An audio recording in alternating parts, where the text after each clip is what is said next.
අයිබෝන් කියලා ඔයගොල්ලෝ හැමෝම පිළිගන්නවා අපේ HTML පාඩම් මාලාවට.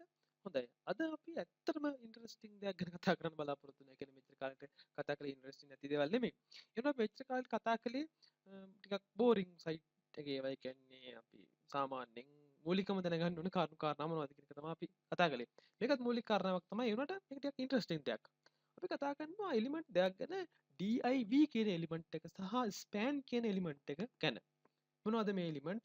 එක එක වචන කියනවා ඉතින් මේවට. div එලිමන්ට් එක බ්ලොක් එලිමන්ට් එකක් කියලා කියනවා. ස්පෑන් එලිමන්ට් එක ඉන්ලයින් එලිමන්ට් එකක් කියනවා. බලමු මොනවද මේ වචන වල තේරුම සහ ඇත්තරම මේ එලිමන්ට් වල හැසිරීම කොයි වගේද කියලා. මොකද මේ div එලිමන්ට් එක ගැන කතා කරන එක විශේෂයෙන්ම ස්පෑන් එකටත් වඩා ඉතාමත්ම වැදගත් වෙනවා මේ වෙබ් ඩිසයිනින් වලදී. මොකද ඒක ඉතාමත්ම බහුල විදිහට යූස් කරනවා අපේ වෙබ්සයිට් ඕන වෙබ්සයිට් එක ලේ එක හදද්දී. හරි. උදාහරණයකින් පටන් ගමු. අපි div එකක් දාගමු. div tag එකක්. div/div. හරි. මම මෙන්න මේකට අපි කලින් කතා කළා වගේ id කියන ඇට්‍රිබියුට් එක දාගන්නවා. මේකට මම identity එකක් දෙනවා. මම මේකට දෙන්නම්කෝ number 1 කියලා. හරි number 1 div එක තමයි මේ. හොඳයි. මම මේ div එකට ඇතුළට මොනවද කියලා යන්නේ? මම කියන්නම් මේක this is my first div element. හොඳයි මම සේව් කරන්නම්. මම රිෆ්‍රෙෂ් කරලා බලන්නම්. ඉතින් ලොකු වෙනසක් නැහැ නේ. ඔහොම තියෙනවා. අපි මේකේ වෙනස බලන්නත් එක්ක මම මේ div එලිමන්ට් එකට පොඩි ස්ටයිල් ටිකක් කරනවා. පොඩි හැඩ ගැන්වීම් ටිකක් කරන බෝඩ් එකක් එකතු කරලා පොඩ්ඩක් උස පළල හදලා බෑග්ග්‍රවුන්ඩ් කලර් එක වෙනස් කරලා පෙන්නන්නම් ඕගලන්ට. ඒක අපි යූස් කරන මම යූස් කරන කෝඩ් ගැන එච්චර ඔයගොල්ලෝ වද වෙන්න එපා. මොකද අපි ඒව ගැන මුල ඉඳන් සරලව ඉගෙන ගන්නවා CSS පාඩමේදී. ඒ හින්දා දැනට මේ කෝඩ් එක ගැන කරදර වෙන්න HTML කෝඩ් එක ගැන කරදර වෙන්න CSS කෝඩ් එක ගැන කරදර වෙන්න යන්න එපා. හරි. අපි පටන් ගමු එහෙනම් ස්ටයිලිෂ් කරන එක මේක. අපි id එක දැන් මේ number 1 කියලානේ. මම මේ id එක යූස් කරලා මට පුළුවන් ස්ටයිල් කරන්න. මේ සංකේත ගැන හිතන්න යන්න එපා. හරි. දැනට. හරි. ඔන්න මම දැන් මේ බ්‍රැකට් එක මේ බ්‍රැකට් දෙක ඇතුලේ දාන කෝඩ් හැම එකක්ම මේ number 1 කියන එකට තමයි number 1 කියන id එක තියෙන එලිමන්ට් එකට තමයි බලපාන්නේ. හරි මම මේක දෙන්නම්කෝ with width width එක මම දෙන්නම් පික්සල් 400ක්. හරි. GIGHT height එක මම දෙන්නම්කෝ පික්සල් 500ක්. හරි. ඊට පස්සේ මම දෙන්නම් color එක දෙන්නම් yellow. බෝඩ් එක මම හදන්නම්. බෝඩ් එක හදන්නම් 2 pixel solid red කියලා මම හදන්නම්. හරි. මම රිෆ්‍රෙෂ් කරලා බලන්න. හොඳයි. මේ තියෙන්නේ මම හදපු එලිමන්ට් එක නේ. මම හදපු තැන div එලිමන්ට් එක තමයි දැන් මේ මට ලොකුවට පෙන්වන්නේ නේ. empty space වෙනකොට මට ලොකුවට වෙන්න. මම color එක වෙනස් කරන්න. මම color එක වෙනකොට background color එක මම දාන්න. හරි. BACKGROUND color. හරිද? හරි. දැන් ඔයගලන්ට වෙනවා කහ පාට පස් පෙවීම මේ තියෙන්නේ. හරි මම තාම චුට්ටක් මේ එලිමන්ට් එක චූටි කරන්නම්. ඇත්තට මේක ලොකු වැඩි වගේ නේ. 400 දෙන්නම්කෝ. රයිට්. මේ තියෙන්නේ මගේ div එලිමන්ට් එක. කොටුවක්. බොක්ස් එකක් නේ. හරි. මම තව div එලිමන්ට් එකක් හදන්නම්. හරිද? හරි මම ඒකට දාමු මේකම කොපි කරන්නම්කෝ දැනට. හරි control C control V number TW කියලා මම දාන්නම්. this is my second div කියලා මම දාන්නම්කෝ. SECOND. හරි.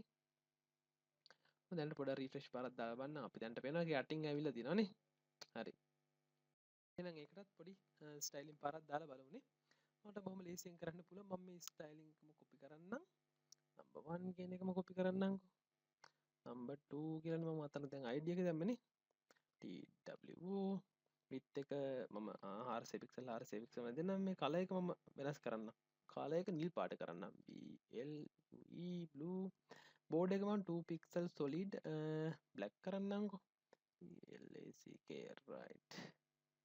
දැන් රිෆ්‍රෙෂ් කරලා බලමු. හරි. ඊට කලින් තව මේ එලිමන්ට් එක ඔයගලන්ට පොඩ්ඩක් වෙන් කරලා පෙන්නන්න.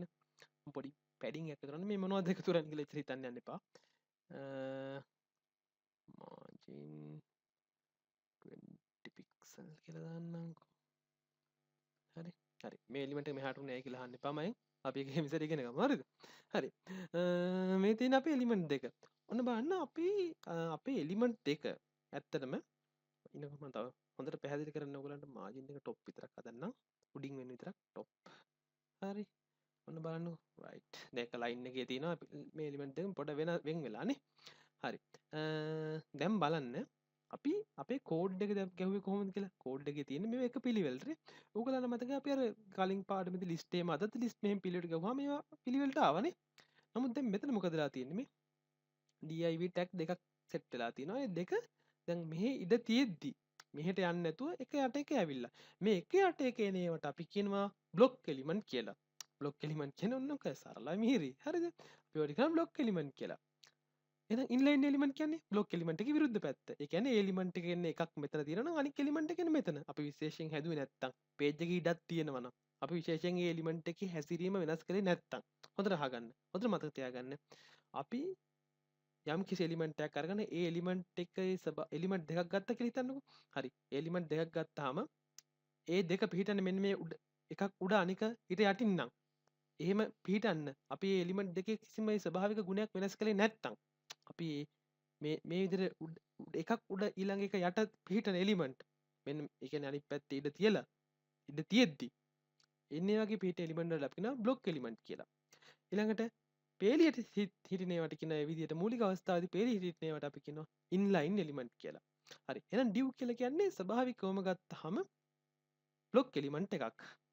ඕගලන්ට ඕනනම් ඔන්න බලන්න අපිට පුළුවන් මෙතන page inspect අපිට යන්න පුළුවන් inspect element ගිහිල්ලා ඔව් හරි ඔයගලන්ට පුළුවන් මේක Chrome browser එකෙන් කරලා බලන්න inspect element කියලා අපිට මෙහෙම mouse එක උඩින් අරන් ගියාම ඔයගලන්ට පේනවා මුළු area එකම කියන්නේ මේ තිරස් empty ප්‍රදේශයත් click වෙනවා ඒ හින්දා ඒක ඉන්ලයින් ඒක block element එකට ටග් ගාලා හොයාගත්තාගේ අපිට මේ block element එක ගැන අපි දැන් කතා කරලා div කියන්නේ නම් block element එක block element එක inline element එකක් කරන්න පුළුවන් කරන්න බොහොම දෙයයි බොහොම චූටි දෙයක් තියෙන්නේ චූටි කෝඩ් එකක් ලියන එක විතරයි තියෙන්නේ හරි මම div කියලා මුළු සේරම div වලට ආමන්ත්‍රණය කරනවා div කියලා අපි div වලට කතා කරනවා හරි මම ලියනවා display දැන් බ්ලොක් නේ තියෙන නේද inline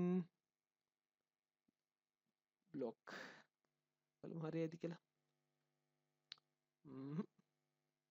නැද්ද හරි අපි පොඩ්ඩක් ඉන්න අපි අපේ මේක බිත් එක පොඩ්ඩක් වෙනස් කරලා බලමුනේ බිත් එක අපි 200ක් දෙමුකෝ 200ක් මන් දෙන්නම් බ්ලොක්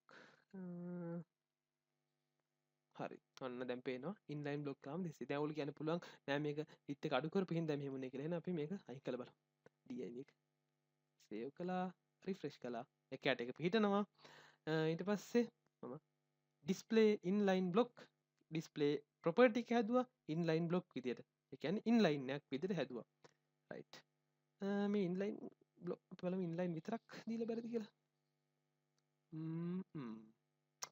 හරි එතකොට අර අපේ height එක property එක නැතිලා යනවා එහෙනම් අපි හරි property එකෙන් අපි inline block ම දෙමු හරිද හරි එහෙනම් ඔන්න අපිට පුළුවන් දැන් මෙතන div දෙකක් තමයි තියෙන්නේ දැන් div දෙක එකකට පස්සේ එකක් පිටිනවා එනම මේක ඉන්න එලිමන්ට් ගුණය දැන් පෙන්නනවා එම් පෙන්නන අපි ස්පෙෂලි මෙතන හැදුවා div එකේ මේ div එකට ආමන්ත්‍රණය කළා ඒක display property එක වෙනස් කළා මේ වෙනස් කරන්නේ කොහොමද කියලා අපි CS tutorial එකේ කතා කරනවා ඉතින් ඒක දැන් මත වෙන්න යන්න එපා මෙහෙම කරන්න පුළුවන් කියලා හිතේ තියාගන්න දැන්ට div කියන්නේ block element එකක් කියලා මත තියාගන්න ඒක inline element එකක් බවට පත් කරන්නත් පුළුවන් අපි h1 element ගත්තා අපි ඒක inline element එකක් block element එකද කියලා ඔක type කරලා බලන්න h1 වලට පස්සේ අතන මේක block element එක මොකද h1 වලට පස්සේ h1 වලට පස්සේ තව h1 එකක් type කළොත් ඒක පේලිට හිටින්නේ නැහැ යටට එනවා නේද එහෙනම් ඒක block element එකක් paragraph element එක මොකක්ද ඒක inline blockද ඔයගොල්ලන්ට පුළුවන් check කරලා බලන්න අපි ul අපි list ගැන කතා කළා ඒව ඔයගොල්ලන්ට පුළුවන් check කරලා බලන්න inline ද block ද කියලා ස්වභාවිකම බලන්න ඔයගොල්ලන්ට ඒ වගේම තමයි ඕනම inline element එකක් ඔයගොල්ලන්ට හරවන්න පුළුවන් block element එකක් විතර ඕනම block element එකක් මේ වගේ div කියන block element එක අපිට පුළුවන් inline element එකක් වලට හරවන්න div element එක ඔයගොල්ලන්ට දැන් මෙතන දැක්කම පේනවා ස්ටයිල් එකක් කියන්නේ මේක බ්ලොක් එකක් වගේ තියෙනවානේ එහෙනම් අපිට පුළුවන් අපේ මුළු වෙබ්සයිට් එකම ලේඅවුට් කරන්න කියන්නේ මුළු වෙබ්සයිට් එකේම ලේයර් එක හදන්න මෙන්න මගේ මේන් පේජ් එක මෙන්න මගේ ලොකුම කොටස පේජ් එකේ හරිද මම මේක ඇතුලේ තව එකක් දානවා අන්න ඒ වගේ එහෙම අපිට පුළුවන් ගොඩක් වැඩ මේ div එලිමන්ට් එකෙන් කරන්න. උදාහරණයකට මම තව div එක ඇතුලේ div එකක් මම දාලා බලන්නම්කෝ. right, this is my div element කියලා මම දැම්මා. මම තව div එකක් දාන්නම් මෙතෙන්ට. div id මොකද්ද මම id එක දාන්නේ? 1 කියලා දාන්නම්කෝ. slash div හරි. div inside div හරි. එකක් මම දාන්නම් 2 කියලා. හරි. tw දැන් බලමු මොකද වෙලා තියෙන්නේ කියලා. ඔයාලට ඇත්තට මෙච්චර පැහැදිලිව පේන්නේ නැහැ මොකද මේක දැන් මම කලර් එක වෙනස් කළේ නැහැ නේ. හරි. ඒ හින්දා මම මේකේ කලර් වල වෙනස් කරන්න මම මෙතෙන්ට ගිහිල්ලා. හරි. right. මම මේක id නේ. id එක මෙහෙම දෙන්නේ අපි. හරි. මම background color කලර් එක මම මොකද්ද මම යූස් කරන පාට green දෙන්න. හරි. width එක මම දෙන්නම් 100 pixel දෙන්නම්කෝ. height එක 200 pixel වගේ දෙන්නම්කෝ මේකට. ඕකම මම දෙන්නම් 2 කියන එකටත්. හරි. right. මෙතන 2 කියලා හදන්නම්. tw හරි. දැන් බලමු මොකද වෙලා තියෙන්නේ කියලා. හරි. layout එක ප්‍රශ්නයක්. මෙතන දැන් හිතන්න එපා එහෙම වෙන්නේ කියලා. හොඳේ. ඔයගොල්ලන්ට ඕනනම් හොයලා බලන්න. එච්චර ප්‍රශ්නයක් කරගන්න ඕනේ නැහැ. අපි ඊළඟට අපි CSS වලදී බලමු. හරි. දැන් බලන්නකෝ මොකද වෙලා තින්නේ. හරි. මේ තියෙන්නේ මගේ ලොකු div එක. මේ තියෙන්නේ මම දාපුවා අනිත් පොඩි div දෙක නේද? එහෙනම් මේ දෙක මේ div එක ඇතුලේ ලස්සනට layout වෙලා තිනවා. අපිට පුළුවන් මේ කලර් වෙනස් කරලා අතන වෙබ්සයිට් හදන්න මෙහෙමයි. කියන්නේ මේ හිතන්නකෝ මේ අපේ මේ ලොකු div එක කියන්නේ අපේ මුළු අර තනි page එක කියලා. ඒ page එක ඇතුලේ තව චුටි චුටි කැලි තියෙනවා. ඒ ඇතුලේ අපි content වෙනස් කරන විදිහම එකිනෙකට වෙනස්. div දාන විදිහත් වෙනස්. ඉතින් මෙන්න මේ විදිහට තමයි div වලින් අපිට මූලිකවම වෙබ්සයිට් එකක් උනත් හදාගන්න පුළුවන් ක්‍රමය. මූලික අදහස මේකයි. ඔයගොල්ලන්ට මේ අදහස එක්ස්ටෙන්ඩ් කරගන්න පුළුවන්. විස්තරණය කරගන්න පුළුවන්. ඊළඟට අපි කතා කරමු span element එක ගැන චුට්ටක් විතර. මේ element එක මම මකලා දාන්නම් මෙතනින්. span element එක ඇවිල්ලා ඒක inline element එකක්. උදාහරණයක් බලන්නකෝ. span ඇයි මම මේ එලිමන්ට් දෙක ගැන විතරක් වෙනම කතා කරන්නේ? මේවා inline block කියලා. මේවා තමයි container element. ඒ කියන්නේ data container එකක් විදිහට පාවිච්චි කරන්න ඕනේ. ඉතින් පළවෙනි එලිමන්ට් එක ඒක data container එකක්. data තියාගන්නවා ලස්සනට තියාගන්න. කියන්නේ යා හරි මගේ සීමාවේ තමයි ඔය data ඔයගොල්ලෝ ඉන්නේ කියලා data වලට කියනවා හරි මෙතනින් හට යන්න එපා. වෙබ්සයිට් එකේ දැන් මේ this is my first div element කියන මෙන්න මේ data චුට්ටට කියනවා යන්න එපා ඔයා කොහෙවත්. ඔයා මගේ line එකේ ඉන්න. අන්න ඒ වගේ යා තමන්ගේ සීමාව යාව තියාගන්නවා. හරි. span span මම span එක ඇතුලේ paragraph එකක් දාන්නම්කෝ. paragraph slash paragraph ඇත්තටම අපි කලින් එකෙත් මෙන්න මේ content දාන්න paragraph heading අර මොනවා හරි ඒ වගේ tag එකක් ඇතුලේ මම නිකන් හදිස්සියට දැම්මේ. හොඳ. එහෙනම් ඔයගොල්ලෝ උත්සාහ කරනකොට paragraph ඒ කියන්නේ div tag එක ඇතුලේ paragraph එක දාලා බලන්න link දාලා බලන්න. මොකද එන්නේ කියලා ඔයගොල්ලෝ අත්දැක බලන්න. එතකොට ඔයගොල්ලන්ට ඇත්තටම හොඳ හැඟීමක් ගන්න පුළුවන් මේ HTML tactic ගැන. මම paragraph එකක් දාන්න මොකක් හරි. this is my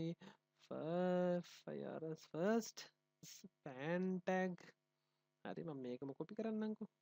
හරි. control C control V this is my second නේ. CCOND span tag. refresh කරන්නම්. මොකද වෙලා තියෙන්නේ span tag එක? span tag එකේ block element එකද එතකොට? හරි. අපි බලමු span tag එක මොකක්ද මේ වෙලා තියෙන සිද්ධිය කියලා නේ.